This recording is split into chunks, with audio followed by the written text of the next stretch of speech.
Welcome to part 7, modify WSGI file.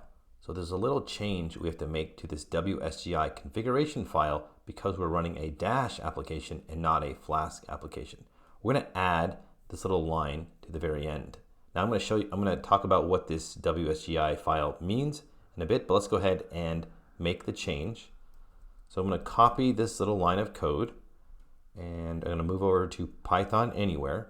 Now in the same area that we were looking at in the last video, there is this WSGI configuration file right here. Notice that it is not part of the project directory. It is located somewhere else on the machine. Let's go ahead and click on it. And what you'll need to do is at the very end is just add this line of code and application equals application.server. So what is a WSGI file? Well, WSGI stands for Web Server Gateway Interface, and it's a specific protocol that Python has developed so that web servers such as Nginx or Apache 2 can talk to Python applications.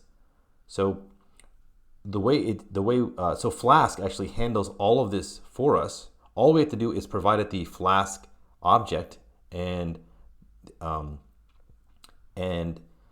it will handle all of this, communicating with the web server for us. So it's actually quite easy. Now the only issue is that we're not running Flask directly. We're running a Dash application, which is built on top of Flask.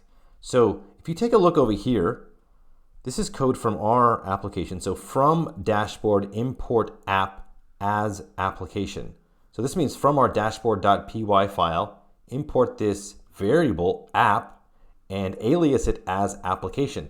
Now in a typical Flask app, this is what you would do and it would be fine and you would work. You wouldn't have to do anything else.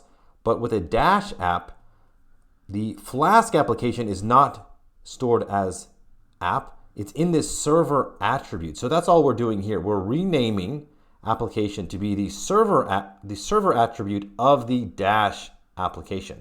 Now, Python Anywhere just enforces that the name is application.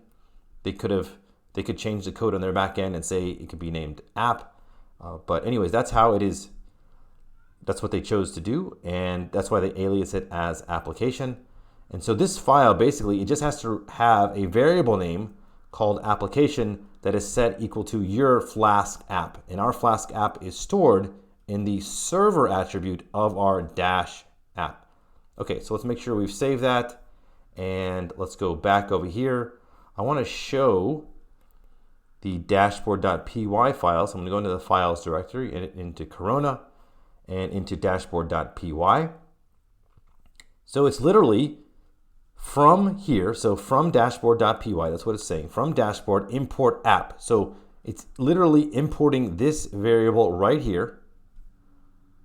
And this variable is equal to an instance of our Dash application, and the Flask server is stored in the app.server attribute. So that's where that that single line of code is coming from, and that's how we can properly run our application even though we're using Dash and not Flask. Okay, so that's the little modification to the WSGI file.